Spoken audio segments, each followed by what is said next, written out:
Bem-vindos a mais um vídeo do Além do Minuto do Conhecimento.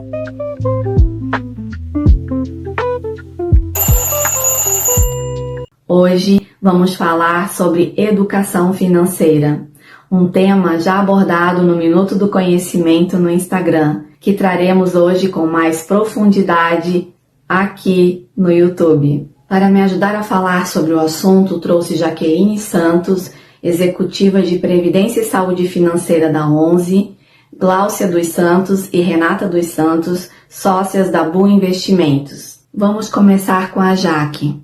Quais os principais passos para alguém que quer organizar sua vida financeira e não sabe por onde começar? Antes de mais nada, a gente precisa ter uma noção da nossa situação financeira atual. Então, quanto que eu recebo de salário, quanto que eu recebo de renda extra, caso eu tenha uma renda extra, para onde que vai meu dinheiro, né? Quais são meus custos variáveis, meus custos fixos.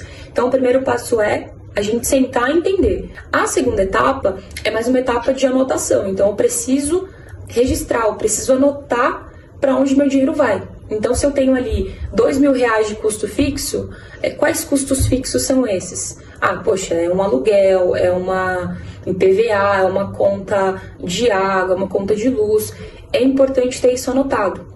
E mais que importante ter isso anotado, esses custos fixos, é importante a gente anotar também os custos variáveis. Então, o que eu estou gastando aqui que chega no fim do mês eu não tenho dinheiro? Às vezes, eu estou gastando muito com idas em hamburgueria, idas em restaurante, idas em um barzinho. Então é importante a gente anotar essas saídas. E anotar em planilha, em aplicativo, num caderno que seja. Porque algumas pessoas falam, eu não gosto muito de fazer anotações, eu não gosto muito de mexer com finanças, porque sempre envolve planilha. E não necessariamente. O importante é você anotar. Porque a gente cai nessa cilada de achar que a gente não está gastando muito. Eu vou ali umas 2 vezes no mês e gasto R$200. Só que na prática, quando você anota, você vê que os R$200 na verdade não são 200, são 500, são 600 e assim por diante. E a terceira etapa, que é uma etapa muito importante, é uma etapa mais de criar metas e metas realistas. Porque muitas vezes essa pessoa ela tem um custo fixo que é um custo fixo relevante. Eu vou ter um custo fixo de R$1.000, eu ganho 2, será que eu consigo guardar R$1.000? E os custos variáveis? Para onde que vai, né? A mensagem aqui é importante você começar, para justamente você criar esse hábito e conseguir seguir nessa jornada de educação financeira.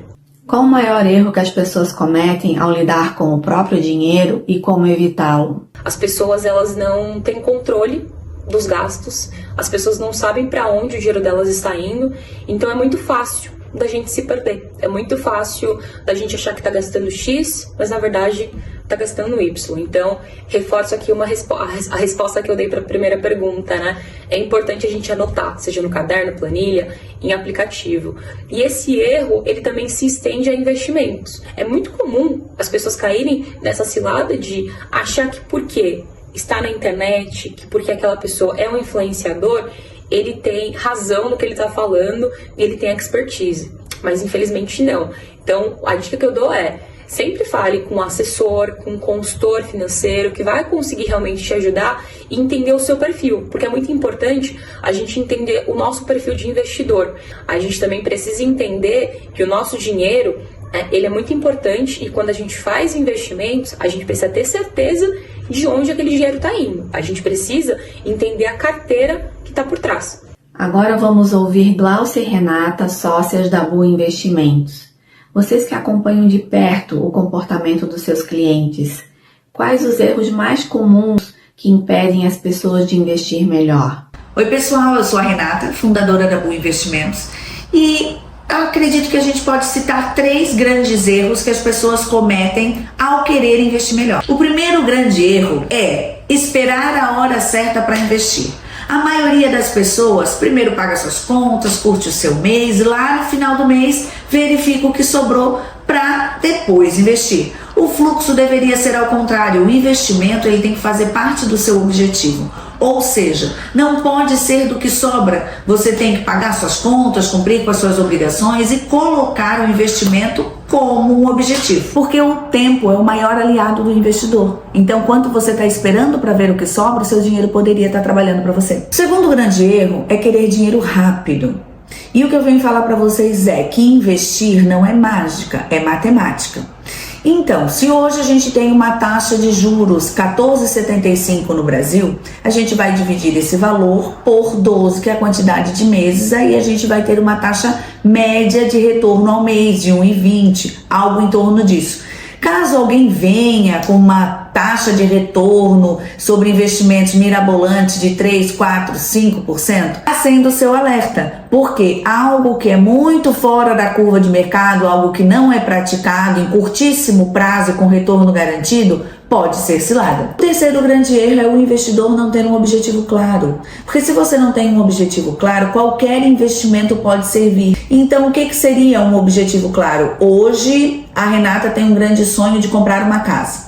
Eu vou começar a investir, ter um objetivo, guardar um dinheiro para fazer essa compra dessa casa, que pode ser de médio a longo prazo.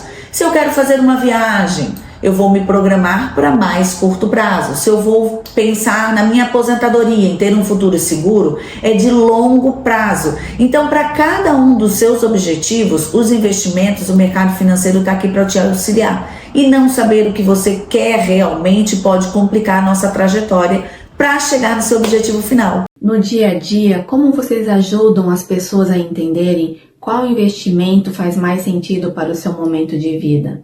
Excelente pergunta. No dia a dia, o primeiro passo para ajudar alguém a investir melhor é conhecendo os objetivos dela. E aí aqui na Bu a gente faz assim. O primeiro passo é escutar o cliente, ter uma escuta ativa. Cada um tem um objetivo. Comprar a primeira casa, casa de praia, casa de campo, o intercâmbio do seu filho. Cada um tem uma história. Isso muda tudo na hora de investir. O segundo passo é uma das primeiras coisas que você faz quando abre uma conta na corretora. É preencher o seu perfil do investidor. É entender e ter um autoconhecimento. Nesse perfil do investidor, não somente um conhecimento de mercado, mas também um conhecimento dos seus objetivos de médio prazo, curto prazo e também os objetivos já vivenciados no mercado financeiro. Se você já aplicou em previdência privada, já aplicou em ações, derivativos, esse é um passo importantíssimo para daí sim avaliar qual investimento faz sentido para você. O terceiro passo é um estudo personalizado. Aí que entra o diferencial, a nossa experiência de mercado. A gente analisa gráfico, a gente analisa fundo, entendendo junto ao cenário macroeconômico qual é o melhor momento para interagir em fundo, ações, renda fixa, enfim. Esse é o momento que entra a nossa experiência e que a gente consegue realmente ajudar nessa jornada, que não é uma jornada fácil, mas é uma jornada que com certeza a gente consegue auxiliar por tanto tempo de experiência. E aqui na Bu, a gente não cuida só de investimento, a gente cuida também de outros produtos e serviços no mercado financeiro. Por exemplo, refinanciar o seu imóvel, financiamento do imóvel, e com isso a gente faz uma alavancagem financeira saudável. Com o cálculo nesses negócios, a gente consegue até levar um ágio para o nosso cliente investidor. E já o quarto e último passo é traduzir todo esse mercado financeiro, todo o estudo para o nosso cliente, explicando risco, prazo, possibilidade, trazendo assim cada dia mais clareza e tendo um objetivo de jornada de longo prazo e transferindo, obviamente, todo o conhecimento que a gente tem de mercado financeiro para você, nosso cliente. Este foi mais um episódio do Além do Minuto do Conhecimento, porque saber faz toda a diferença. E aqui você aprende com estilo.